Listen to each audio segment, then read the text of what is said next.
Imagine you've just been sentenced to burn at the stake. They light the pyre, but instead of the fire consuming you, the flames just billow outward. Like a ship sail, right? Yeah, exactly, Right. circling your body like a sail catching the wind. And instead of that horrific smell of burning flesh, the crowd is suddenly hit with this heavy, sweet scent of frankincense. Which is an incredible image, but, I mean, modern readers hear that and instantly think it's made up. Oh, for sure. Your brain immediately screams, like myth, fable, fan fiction. Right. But today, we're stepping into the shoes of historical detectives to figure out why this seemingly impossible 1800-year-old account of a guy named Polycarp might actually hold, a really profound historical truth. We're jumping into a truly fascinating era for this deep dive. And our roadmap today is a piece of classic 1898 scholarship. It's by Reverend Blomfield Jackson, and it's titled Early Church Classics, St. Polycarp, Bishop of Smyrna. Which is quite a title. It is, yeah. And our mission here is really twofold. First, we want to uncover the reality of a man who was a literal, physical bridge between the original apostles and the early Christian church. Right. And second, we want to crack open the forensic toolkit that historians actually use to separate pious legends from hard historical facts. So to really grasp the weight of who Polycarp was, I think you have to picture him as like the ultimate anchor relay runner of ancient history. That's a great way to put it. Right. Because if the original apostles started the race, Polycarp is the individual who took the baton directly from their hands, specifically from St. John. Right. He knew him personally. Exactly. And he carried that baton straight into the 2nd century. He's this flesh and blood transitional figure. But to appreciate his run, we kind of have to understand the terrifying track he was running on. Yeah, the timeline here is critical. We're looking at the period roughly between AD 98 and 180. Okay. And if you look at standard Roman history, this era includes the reigns of emperors like Trajan, Antoninus Pius, and Marcus Aurelius. The famous ones. Exactly. Textbooks often celebrate these men as the quote-unquote good emperors. I mean, they were philosophers, administrators, builders.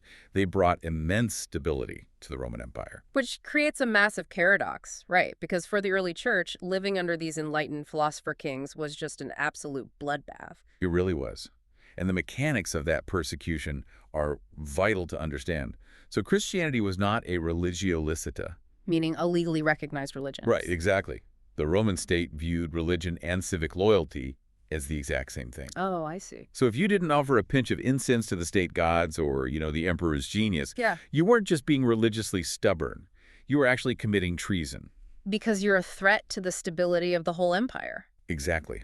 And under the precedents set by Trajan, the bare confession of the name Christian was a capital offense. So, meaning you could be the perfect neighbor, you pay your taxes, you give to the poor, you never start a fight.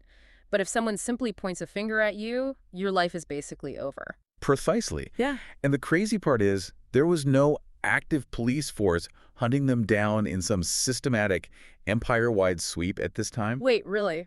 No police? No, it was entirely an informant-based system. Oh, wow. Yeah, so if a hostile neighbor, or maybe an angry business rival, or even just a zealous local magistrate decided to enforce those unrepealed edicts, the trap could snap shut instantly. Just from a rumor. Yeah, simply saying, I am a Christian, in front of a judge, was enough to warrant immediate execution. That is the ultimate psychological pressure cooker. I mean, every knock at the door could be the end. Absolutely. But before we get into what Polycarp actually wrote to a community living under that kind of daily terror, how do historians even prove a guy like this existed? It's a fair question. Because it's incredibly easy for later generations to just invent a flawless hero, right? Just to make their origin story look better. It is. But the evidence for Polycarp is actually incredibly robust. He dodges the usual trap of vague, centuries-old oral tradition. Okay, what do we have?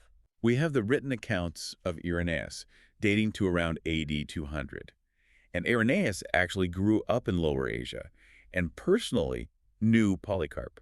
Oh, he knew him when he was younger. Yeah, he wrote about him with what we would almost call a photographic memory. Wow. He describes remembering the exact furniture Polycarp sat on, his physical mannerisms, the sound of his voice. That's amazing. And most importantly, he remembers how Polycarp would stand up in front of the congregation and directly, quote, private conversations he had with St. John. It's so rare to get a camera lens that focuses so sharply on a single person from antiquity like that. It really is. And from those accounts, you really get the sense that Polycarp was, well, incredibly intense. Oh yeah, this towering, unyielding zeal. For example, Irenaeus records a famous encounter between Polycarp and Marcion. And Marcion was one of the big heretics of the time, right? Right, one of the most prominent heretics of the 2nd century. So Marcion approaches Polycarp in public and demands, "Recognize us." Like, give us some validation. Exactly. And Polycarp doesn't miss a beat. He fires back, "Aye, I recognize the firstborn of Satan." Oh my gosh, he had absolutely zero chill. None whatsoever. But that intensity wasn't born in a vacuum. He actually inherited it directly from his mentor. St. John. Yeah. Polycarp used to love telling this specific story about St. John at the public bathhouse in Ephesus. Okay. So according to Polycarp, John walked into the baths, saw a known heretic named Cerinthus inside, and immediately turned on his heel. He just left. Oh, he fled the building entirely unbathed, screaming to his companions, "Let us flee, lest the room should even fall in, for Cerinthus, the enemy of truth, is within." Wait. So you have an original apostle running half naked out of a bathhouse, screaming that the roof is going to collapse because a guy with bad theology is in the hot tub. Yep, that's the story. It sort of shatters that stained glass image we usually have of these figures, doesn't it? It really does. I mean, it shows how visceral and high stakes these ideological battles were to them. Exactly. Yeah. Truth wasn't just an academic debate for them. It was a matter of life, death, and cosmic reality. Yeah. Yet, despite all that, Polycarp wasn't just a firebrand. He actually wielded massive diplomatic weight, too. Really? Yeah. Late in his life, he traveled all the way to Rome to meet with Bishop Anicetus. And they had this severe disagreement over how to calculate the date of Easter. Honestly, given the firstborn of Satan comment, I'd expect Polycarp to start flipping tables in Rome over something like that. You would think so, but he took a completely different approach. Both men dug their heels in, sure. Polycarp cited the tradition he received from St. John, and Anicetus cited the traditions of the Roman leaders before him. So nobody is backing down. Right. Neither could convince the other. But instead of excommunicating each other and fracturing the early church, they agreed to disagree. Oh, wow. Yeah, they parted in complete peace. And Anicetus even went so far as to yield the privilege of offering the Eucharist to Polycarp. Okay, I feel like we need to pause there for a second because yielding the Eucharist just sounds like, polite church protocol to a modern ear. Sure. But in the context of the ancient world, why is that such a massive concession?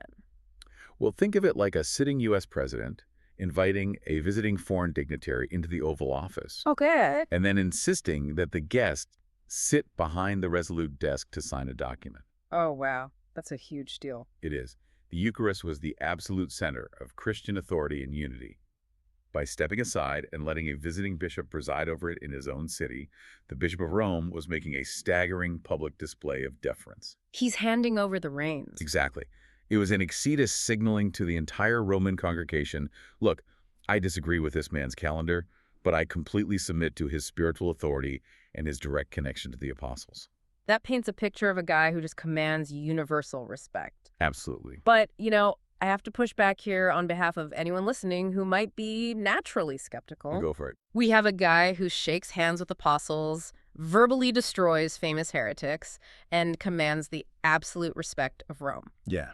It just sounds almost too perfect. If Irenaeus is basically a fanboy, how do we know he didn't just invent or highly exaggerate Polycarp to legitimize his own authority later on? That's the core of historical methodology, right? Yeah. You have to rely on independent, hostile, or diverse corroboration.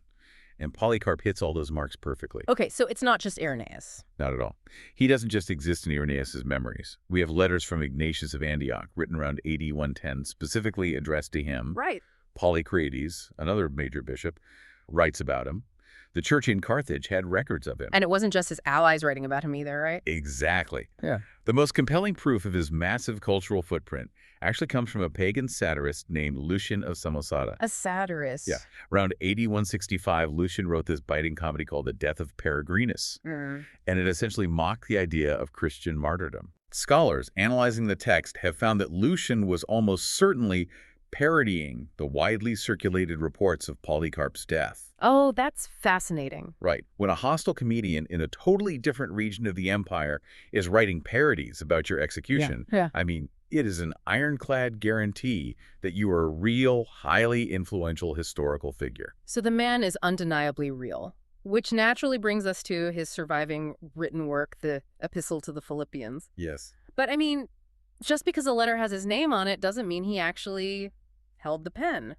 How do historians prove a document from the 2nd century isn't just a fake? This was actually the center of a massive scholarly brawl in the 19th and early 20th century. Really? Over this one letter? Well, over a few of them. Skeptics advanced this really fascinating conspiracy theory. They claimed that an anonymous, incredibly clever forger in the late 2nd century fabricated both Polycarp's letter and the entire collection of letters attributed to his contemporary Ignatius of Antioch. Wait, so they essentially thought one mastermind wrote the entire early church library. That was the theory. What would be the motive for that? To artificially manufacture historical documents that supported the growing power of church bishops. Oh, I see. A power grab. How do you debunk something like that? You bring in the linguistic detectives. Scholars put the letters of Ignatius and the letter of Polycarp under a textual microscope. Right, looking at the details. They compared the vocabulary, the sentence structure, the theological preoccupations, the emotional tone. And when you do that, the single forger theory just shatters completely. The texts are fundamentally biologically different. So it's the exact same forensics used to prove? Like Shakespeare didn't write Christopher Marlowe's plays. Exactly. You don't just look at the plot. You look at the DNA of the vocabulary. So Yeah. what does that DNA look like for these two guys? Well, Ignatius reads like a brilliant, high-level theologian who's pushing the boundaries of thought. Very academic. Yes. He's deeply preoccupied with the mystical authority of the bishop, treating the bishop almost like a monarch. He constructs complex arguments about the nature of Christ. And when he references older scriptures, he does it through these really subtle, poetic allusions. So he's a visionary thinker, writing this dense, top-down theology. Precisely. And what happens when you read Polycarp's letter? You get a completely different psychological profile. Polycarp is incredibly grounded and practical. He shows zero interest in expanding the absolute monarchical power of the bishop. Really? Yeah, in fact, in his greeting, he doesn't claim supreme authority at all. He simply associates himself with his presbyters. Meaning the local elders. Yeah. So rather than saying, I am the CEO, listen to me, he's saying, I'm writing this alongside the board of directors. Exactly. He's a total team player. Furthermore, he doesn't invent new, soaring theological concepts. Instead, he relies on relentless direct quotation. Just quoting scripture. Heavy quoting. Scholars have counted up to 35 direct verbatim quotes from the New Testament in this one relatively short letter. Wow. He isn't trying to impress the Philippians with his intellect. He's forcefully reminding a frightened community of the exact words they were already taught. So the forensics clearly show two totally different human voices. You have Ignatius the philosopher and Polycarp the pragmatic, grounded anchor. Exactly. But, that grounded, visible leadership is exactly what put a giant target on his back with the Roman authorities. It did. Which brings us to the end of his life and the document known as the Letter of the Smyrnians. Yes. This text is arguably the most famous account of martyrdom in early Christian history. But it's also a huge lightning rod for modern criticism. Why is that? Because the narrative is packed with these profound, seemingly artificial parallels to the passion of Jesus Christ. Right. The drama in this text is just off the charts. Like, according to the followers who wrote it, Polycarp receives a vision predicting his death exactly 3 days before he's captured. Right. He is betrayed to the police by a servant in his own household. The authorities come to arrest him late at night, treating an old man like a dangerous robber. It mirrors the gospel accounts heavily. Yeah, and the police captain who brings him into the arena just happens to be named Herodes. Yep. And then, when the executioners finally pierce his body, a literal dove flies out of the wound. And alongside those narrative beats, the text features the incredible environmental miracles we mentioned earlier. The fire. Right, the fire that refuses to burn him, shaping itself like a sail. The overwhelming fragrance of frankincense instead of smoke. Okay, I'm pulling the emergency brake here. Go ahead. A captain named Herod, betrayed by a servant, a dove flying out of a chest wound. It sounds like a lot. If you are a serious historian analyzing sources, doesn't a checklist like that force you to throw the document straight into the fiction bin? I mean, it sounds like they just copy-pasted the Gospels. And historians like Keim did exactly that. They argued the text was a complete fabrication. But we have to look at the brilliant counter-argument made by Bishop Lightfoot. Okay, what did he say? He analyzed those exact parallels and realized something crucial. They're actually remarkably clunky. They don't fit smoothly at all. Wait, how does Herod's not fit smoothly? It's practically a neon sign pointing to King Herod. Well, to our modern ears, it sounds incredibly fake, but demographic records show Herod's was a wildly common name in that specific region at that time. Really? Like John or Mike? Exactly. More importantly, think about the psychology of a forger. If you're sitting down to invent a story from thin air to perfectly mirror the death of Jesus, you would make the parallels flawless. That makes sense. The biblical Herod was a wealthy king who interrogated Jesus and mocked him. The Herods in Smyrna was just a stressed-out mid-level police captain doing his shift work. It's a very messy parallel. Oh, that makes a lot of sense. If you're faking it, you make the bad guy an evil mastermind, not just a local beat cop. Precisely. Lightfoot argues that the clunkiness, the sheer violence of how these parallels are awkwardly jammed together, is actually a guarantor of historical authenticity. So you're saying the events actually happened? The events, the arrest, the fire, the execution happened naturally. But the traumatized community who witnessed their beloved leader brutally murdered had to process that chaotic trauma somehow. Right. And human beings process trauma through the narratives they know best. So they were wearing, like, trauma-tinted glasses. Exactly. They saw the fire blowing in the wind, they smelled the specific type of wood burning, and their brains immediately mapped those messy real-world details onto the story of Christ to find meaning in the horror. Yes, exactly. They didn't invent the events. They just filtered them through their deepest beliefs. It's a really profound psychological insight into how history is recorded by people living through intense persecution. Which makes me want to look closely at how Polycarp actually prepared his people for that exact kind of trauma while he was still alive. Let's open up his playbook. The actual contents of the epistle to the Philippians. Exactly. What is he telling them? Well, the defining characteristic of the letter is just immense humility. He explicitly tells the Philippians that he's only writing because they invited his advice. He didn't want to overstep. Right. He openly admits that neither he nor anyone like him could ever match the wisdom of the Apostle Paul, who had originally taught them. So it's very much, I'm no St. Paul, but here is how you survive. Yes. And his advice isn't lofty philosophy, right? It's really boots on the ground survival ethics. Very much so. He issues stark warnings like, the love of money is the beginning of all difficulties. But he quickly breaks his advice down by demographic. How so? Well, he tells the deacons they must not be double-tongued. They have to be radically honest. He warns the young men to bridle their lusts. He instructs the presbyters to be compassionate, to actively visit the sick, and to never rush to judgment against anyone. I mean, from the outside, that just sounds like a standard list of moral rules. Why is this so crucial for this specific community? You really have to view it through the lens of sociology and survival. Okay. When a minority group is hunted by the state, when literally anyone can turn you in for execution, the only thing keeping that community alive is internal trust. Oh, wow. If your deacons are double-tongued and deceitful, or if your elders are cruel and hasty in judgment, the community fractures. And a fractured community under external pressure will just disintegrate in days. Exactly. Yeah. Radical internal integrity was quite literally their only defense mechanism against the Roman Empire. That completely reframes everything. Morality wasn't just about being good. It was about keeping each other alive. Yes. But, you know, amidst all this practical, gritty advice, he uses one incredibly poetic metaphor that honestly stopped me in my tracks. The widows. Yes, he gives instructions to the widows of the church, telling them to be temperate and avoid gossip, and then he calls them God's altar. It's a striking phrase. Wait, calling a person an altar seems weird to me. Usually an altar is just the furniture where the religion happens. Is he saying the widows are just like background fixtures in the church? It's actually the exact opposite.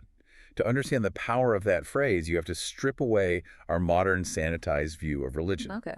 In the ancient world, whether it was Jewish or pagan, an altar was not a quiet piece of furniture. It was the physical, visceral center of the universe. Use messy. Very messy. It was a place of blood, fire, and intense scrutiny. Before an animal was placed on an ancient altar, a priest would meticulously examine every inch of it for the slightest blemish or disease. Oh, so it had to be physically perfect. Yes, it was a place of terrifyingly strict inspection. Wow. So by taking that bloody architectural image and applying it to a group of vulnerable women, Polycarp is executing a radical theological shift. What is he saying to them? He's telling them that they themselves are the sacrifice. Their quiet actions, their unceasing prayers, their hidden thoughts. These are what is actually offered to God. It's beautiful. And just as the ancient priests examined the physical animals for blemishes, God is painstakingly examining the secret intentions of their hearts. So he takes the entire physical structure of ancient blood-based religion and moves it entirely inside the human mind. The mind literally becomes the holy place. It is a breathtaking internalizing of faith, Yeah. and it proves that beneath his practical, administrative exterior, Polycarp possessed a profoundly transformative vision of what a human life could actually mean. We have covered so much ground today. I mean, we've met an individual who literally carried the memories of the apostles into a new century. We really have. We've seen how linguistic DNA testing can shield his writings from these wild conspiracy theories. We've decoded the messy, clunky trauma responses hidden inside a miraculous martyrdom account. And we've unpacked a survival playbook designed to keep a hunted community from turning on itself. And the relevance of Polycarp's life for anyone listening today is just striking. How so?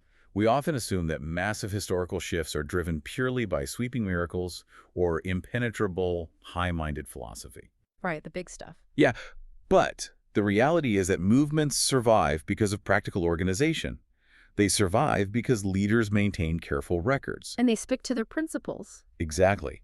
Most importantly, they survive because everyday individuals choose to maintain their absolute integrity when the pressure to compromise is literally a matter of life and death. Think about Polycarp's brilliant metaphor of the widows as God's altar. In antiquity, an altar was a literal stone where physical offerings were burned and inspected. Right. Polycarp shifted that terrifying scrutiny to the human mind and heart. He suggested that a person's constant quiet attention and daily intentions are the true sacrifice. Powerful shift. It really is. And we live in a modern, hyper-distracted world where our attention is constantly being sold to the highest bidder. So as you go about your day, ask yourself, if your own mind is an altar, what kind of offerings are you allowing to be placed on it every single day? It's something seriously chew on. Because when we look back through the fog of ancient history, it turns out we aren't just looking at marble statues. We're looking at a living, breathing bridge, handing the rope directly to us. Welcome to The Explainer. So today we're embarking on what is basically a historical detective story. Think about it. We're going to treat the ancient world exactly like a modern crime scene. We're talking forensic textual analysis, cross-examining ancient eyewitnesses, and carefully separating the hard facts from literal centuries of accumulated legend. Okay, let's dive right into this thrilling process of authenticating a major figure from antiquity, St. Polycarp. Now, you might be wondering a question that kind of strikes at the core of everything we think we know about the past. How do we actually know that ancient history isn't just, well, an elaborate fake? I mean, when we read a document that claims to be 2,000 years old, how do we prove it wasn't just whipped up by some really clever forger a few hundred years later? It's so easy to just take history for granted, right? But securing the actual facts, that requires rigorous, undeniable evidence. To answer that, we need a test subject. So let's move into Section 1, the artifact and the stakes. Grounding our investigation today is a translation of one of the absolute most valuable classics of the early church, the writings concerning St. Polycarp, the Bishop of Smyrna. Now, while this specific English edition was published way later, the text it translates is our primary artifact. We are literally putting this ancient document on the witness stand today to see if its claims of authenticity can actually hold up to modern scrutiny. So, why does Polycarp matter so much to historians? Well, he isn't just some random name. Polycarp is a crucial missing link. He was instructed directly by the apostles and was a companion to those who actually saw Christ. He then became the bishop of the church in Smyrna, which is over in modern-day Turkey, before suffering a highly publicized martyrdom. Because he acts as a direct, living bridge between the first century and the generations that followed, verifying his existence and his writings proves the early, widespread dissemination of these key historical texts. Simply put, if Polycarp is real, the bridge holds. So how do we actually prove he was real? Let's check out Section 2, the ancient paper trail. Because history isn't proven by just one lonely, isolated document, right? It requires a continuous paper trail. Around 110 AD, you have Ignatius of Antioch writing letters actively praising Polycarp. By 150 AD, texts like the Shepherd of Hermas are literally borrowing his phrasing. Around 165 AD, the witty satirist Lucian of Samosata appears to reference the incredibly unique details of his public death. And then by 200 AD, Irenaeus of Lyons writes extensively about him. So what we're looking at is a continuous chain of entirely distinct historical figures spanning a whole century, all confirming Polycarp's life and influence. And here's the crucial point. This isn't just vague, some guy heard from some guy historical hearsay. Listen to this incredibly vivid testimony from Irenaeus. He's writing in a letter to a Roman official named Florinus, and he says, "I am able to tell even the spot where the blessed Polycarp used to sit and discourse, his goings out and his comings in, his personal appearance." I mean, wow. Irenaeus is recalling his own childhood memories here. He's providing literal first-hand eyewitness testimony to a man he watched, listened to, and actually studied under. And what's great is Irenaeus recorded some of the incredibly specific and honestly kind of funny anecdotes that Polycarp used to tell. I absolutely love this one. So, according to Polycarp, his mentor, the Apostle John, once went to a public bathhouse in Ephesus. When he saw a noted heretic named Cerinthus inside, John rushed out of the bathhouse, presumably stark naked, mind you, shouting, "Let us flee, lest the room should even fall in, for Cerinthus, the enemy of the truth, is within." It's just such a bizarre, highly specific story, but it perfectly captures the humanity and those really passionate rivalries of the ancient world. And Polycarp himself apparently shared that exact same fierce personality. We even have an account of Polycarp running into another perceived heretic, Marcion. When Marcion confronted him and demanded, "Recognize us," Polycarp delivered this absolutely savage ancient burn. He said, I recognize the firstborn of Satan." Ouch. This interaction perfectly illustrates the incredibly strict boundaries early Christians were drawing, and honestly, it gives us a high-definition psychological profile of Polycarp as a living, breathing, and fiercely stubborn human being. But wait a second. Any good investigator has to play devil's advocate, right? We have all these accounts about Polycarp, and we have letters supposedly written by him and his contemporary Ignatius. But what if the letters themselves are elaborate fakes? What if one incredibly clever forger just sat down in a room and completely fabricated both the letters of Ignatius and the letters of Polycarp just to invent a historical narrative? Well, to address the skeptic's main argument, let's move into Section 3, Investigating Forgery Claims. Let's look at the forensic textual analysis. If a single forger wrote both sets of letters, they would inevitably share a linguistic fingerprint. You just can't hide it. But the stylistic differences here are glaring. Polycarp's writing is highly hortatory, meaning he's encouraging and preaching, and he is completely silent on the topic of church unity. Plus, he heavily relies on scripture. Analysts have actually counted 35 direct New Testament quotes in his single short letter. Ignatius, on the other hand, he is didactic and fiercely obsessed with church hierarchy and the bishopric. And unlike Polycarp, Ignatius relies almost entirely on subtle allusions rather than direct quotes. It's night and day. And so, we reach our verdict on authorship. The obvious points of contrast in style, theology, and citation methods are just completely incompatible with the theory of a single imaginary forger. These texts were undeniably written by two very distinct individuals with entirely different psychological and educational profiles. This internal evidence definitively secures the authenticity of the documents, which is a massive win for our historical detective work. Now that we've authenticated the man and his writings, we move to Section 4, Evaluating the Martyrdom. The account of Polycarp's death at the hands of the Romans is incredibly moving, for sure. But over the centuries, it accumulated some truly spectacular supernatural claims. The text claims the flames of the execution pyre refused to consume him, curving around his body like baking bread. It also claims a sweet fragrance like frankincense floated up from the fire. And, most bizarrely, when an executioner finally stabbed him with a spear, a dove miraculously flew out of the wound. Yeah, these are exactly the kinds of details that make modern historians immediately raise an eyebrow. But here is where the critical historical method truly shines. When evaluating ancient texts, you don't throw the baby out with the bathwater. Stripping away the legend, we realize that things like the dove are almost certainly later interpolations by zealous scribes, or honestly, perhaps even a misreading of the original Greek text. But beneath those embellishments lies a hard, undisputed historical reality: a public Roman execution in Smyrna under the reign of Emperor Antoninus Pius. The core event remains rock solid, even if the later packaging is, well, supernatural. And this brilliantly illustrates the legal reality of the ancient world. The sources point out a pretty chilling fact. The reigns of supposedly good emperors, like Antoninus Pius, were not necessarily good times for early Christians. In the Roman Empire at the time, unrepealed edicts from earlier emperors meant that the bare confession of Christianity was considered a capital offense. A person didn't need to actually commit a moral crime, the identity itself was illegal. This led to sudden, localized arrests and brutal executions, even without an empire-wide organized persecution. Understanding this context proves exactly why the account of Polycarp's sudden arrest and trial aligns perfectly with Roman legal history. Finally, we bring it all together in Section 5, the final verdict. Our source document meticulously breaks down the investigation into early references, internal evidence, and the study of manuscripts and versions. This isn't just guesswork. The rigorous historical method we've just practiced together today, it mirrors exactly how professional historians establish the truth. We cross-reference timelines, we analyze linguistic fingerprints, and we filtered out legendary bias to find that solid historical bedrock. So, what should you really take away from all this? Why does this matter to us today?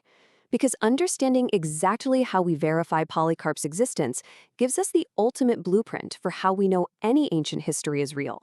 Whether we are trying to prove the existence of Julius Caesar, Socrates, or St. Polycarp, the tools are the exact same. We look for continuous external attestation, we check for internal consistency, and we contextualize the data within known historical realities. This kind of detective work, it's the very foundation of human history. Which brings us to our final thought. We've seen today that the past is not just a collection of myths. It's like a giant puzzle that can actually be solved with logic and evidence. So if this single ancient document can survive such a rigorous, multi-layered cross-examination, what other pieces of ancient history are just waiting for you to put them to the test? Thank you so much for joining me on this explainer. Keep questioning, keep investigating, and keep learning.